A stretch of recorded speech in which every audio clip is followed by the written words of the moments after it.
Hey guys, what's up? Thanks for tuning back in, much appreciated. And today I've got a really juicy Ned Rig tip for you. It's probably going to be the best Ned Rig tip that I've ever gave before. I've been really reluctant to share it with people, as I'm reluctant to share some of this stuff that's taken me a long time to learn about. But you know, what the heck? I'm just giving it all up anymore.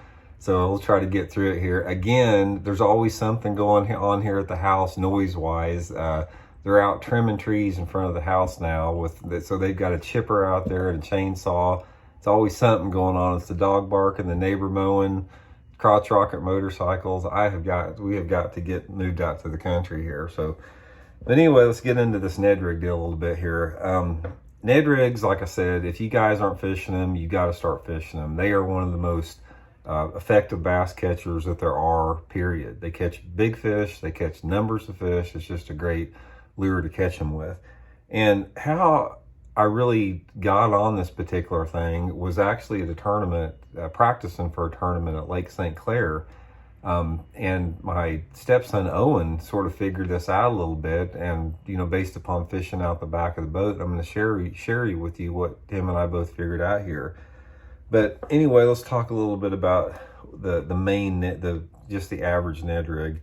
On my Ned Rigs here, I'm not going to get into like the heads here. I'm going to show you a specific modification to do to the bait that's going to help you catch a lot more fish. Most of the time I use this Zoom beat down, variety of colors. This is one of the Ned Rig offering they have. You know, doesn't matter if you guys use Z-Man or cut off a piece of a Senko or whatever, it all works about the same, but this is the one I prefer. And this is the way that it looks like on a traditional Ned setup, you know, just rigged up straight like that, variety of different head sizes. So anyway, what we figured out there when I was at Owen, fishing with Owen up at Lake St. Clair, he had a perch or something rough up his bait quite a bit, and we didn't have a lot of extra ones left over. So what I did is I simply took the one he was using and cut off the roughed up part and made it shorter. And so as it turned out, this is the whole tip I want to show you guys as far how effective this is. And I'm going to show you how I do it now based upon what I learned, how I modify it now based upon what I learned.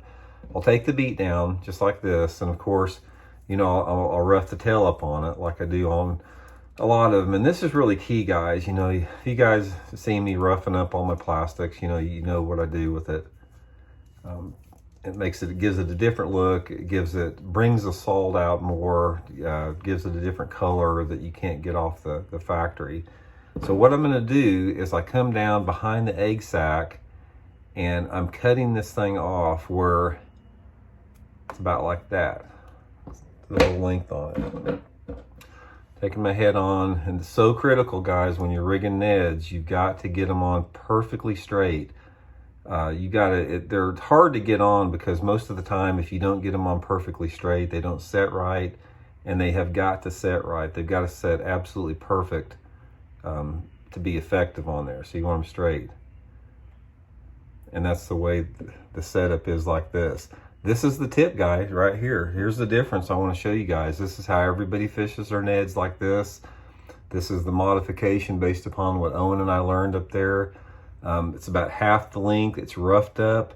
And for whatever reason, the day we were out with Owen, after we figured this out, he caught 5 smallmouth out of the back of the boat with me that day on this diminutive Ned setup. 27 pounds for 5 smallmouth. He had one that weighed almost 7 pounds that day with me, biggest one I've ever seen.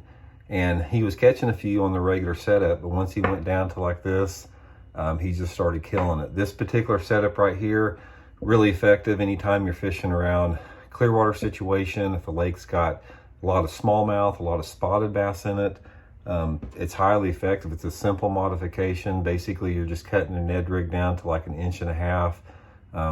I guess it looks like a lot of the smaller crawdads that the fish eat, but I'm telling you right now, try it with me. If you guys don't believe me, next time you guys are out and you're catching a few on the Ned Rig, have your buddy put on just a regular one like this. You take one like this, set it up next to him, and you see how many more bass you catch than the guy does with the full-size Ned Rig. So just a quick tip, guys. Like I said, most of the time fishing this on 6-pound test line, variety of head sizes, anywhere between a 16th ounce all the way up to like a 3/8 ounce, depending upon the water depth, depending on the water clarity, time of year. I prefer a light one if I can get away with it. Although a lot of times in the summertime of year, they're not really concerned about the fall rate. It's just getting that bait to the bottom, and that's when I do go to the heavier head like this. Try this little tidbit out, man. You guys will get bit on. You'll get bit on it, and you'll get bit by good ones. So hope you guys enjoy the tip there. Let me know how it works out for you, and I'll see y'all later.